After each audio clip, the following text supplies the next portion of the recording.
What is up?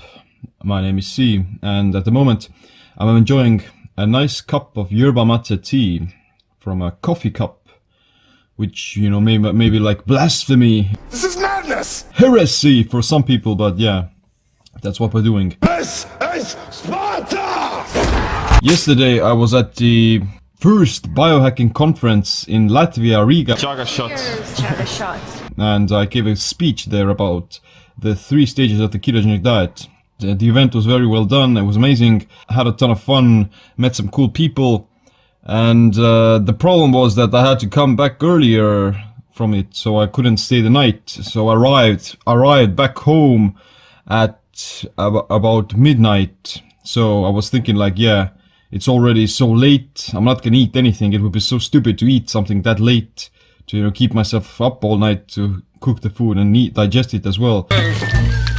I'm not gonna disrupt my sleep cycles, and also, you know, it's another opportunity to practice some intermittent fasting. And I was thinking, like, yeah, let's skip this day for eating, and I fasted, and I've been fasting at the moment for about nearly 36 hours, even longer. People who do intermittent fasting, they say that, oh yeah, fasting's gonna boost growth hormone by, you know, 2000%, boom, through the roof.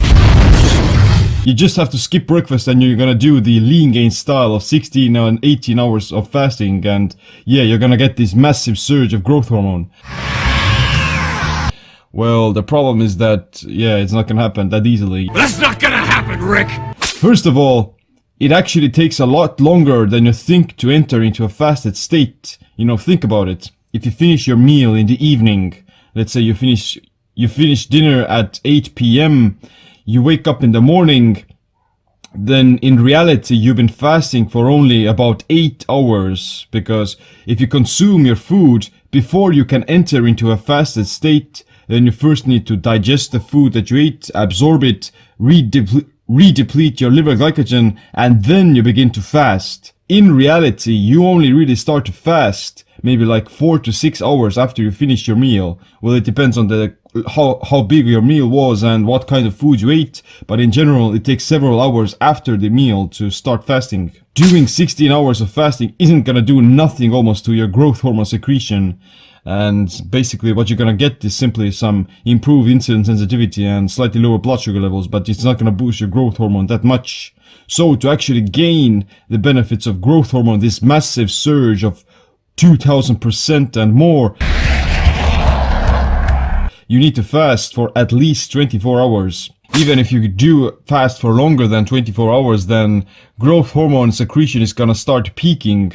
It's gonna start peaking at the 24-hour mark, then it might slightly drop, but because you'll be staying in a fasted state, you're gonna experience more frequently these higher surges of growth hormone throughout the next day as well, if you continue to fast for the, let's say, like 2 days, like I'm doing at the moment. So what I'm gonna do right now is I'm gonna leverage that fasted state and boost growth hormone even more, because there are some other things that, you know, boost this kind of fat burning hormone, not just fasting.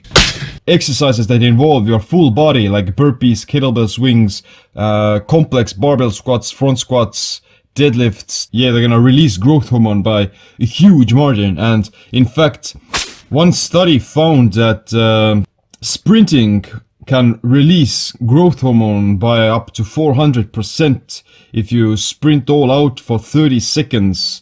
If you build up a lot of lactic acid in the muscles, then that's going to release more growth hormone. That's what studies show. And if you compare sprinting all out for 6 seconds versus 30 seconds, then the 30-second sprints, they're gonna increase growth hormone by 450% more. So it has to be maximum effort in this sense. Maximum effort. Because yeah, growth hormone is still a very valuable fuel sensor, in the sense that your body is not gonna simply release it by simply laying on a couch. There needs to be a huge necessity for it. And there's also the thing that if you combine high intensity interval training with a fasted state, the effects of growth hormone are gonna be that much increased. Let's do it. Let's do some sprints.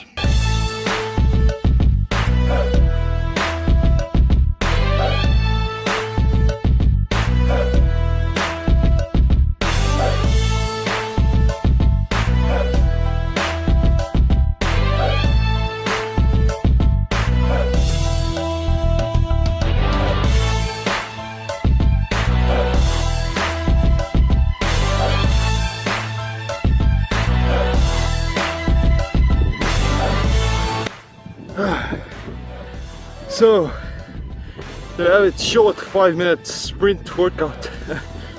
Intensity.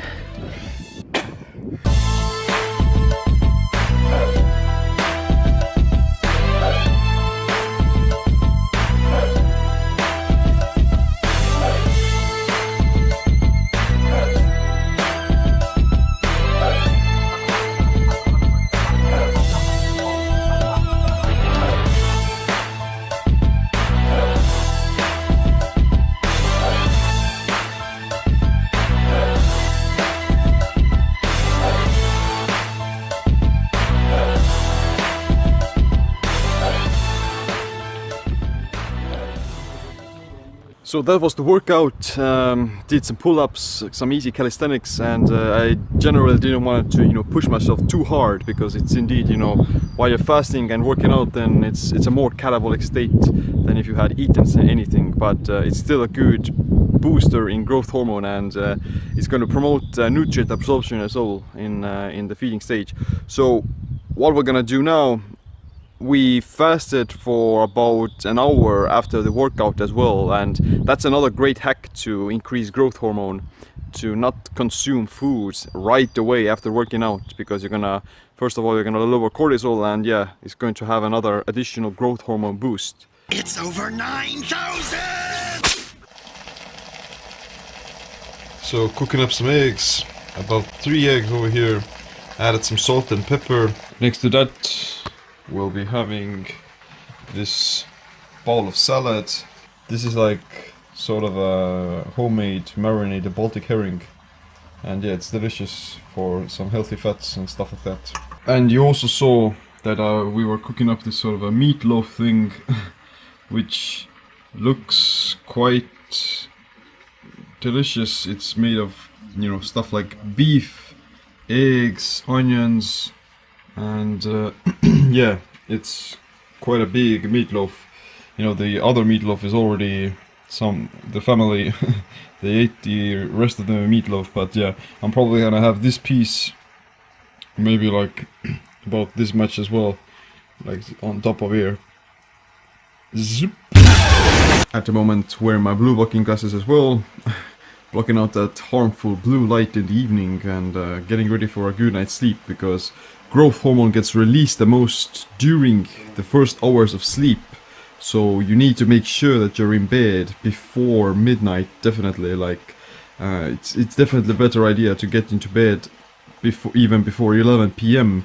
to make sure that you're gonna get into deep sleep before the surge of growth hormone even begins to rise. And of course, if you miss out on it, then your growth hormone levels are gonna suffer. What's the matter? If you fail to produce enough growth hormone, then yeah, everything's gonna suffer. You're not gonna build muscle that easily, you're gonna stay fat. That's not gonna happen, Rick! Thanks for watching this video. Make sure to click the like and subscribe. Notification bell as well, like always. My name is Siim. Stay youthful, stay empowered.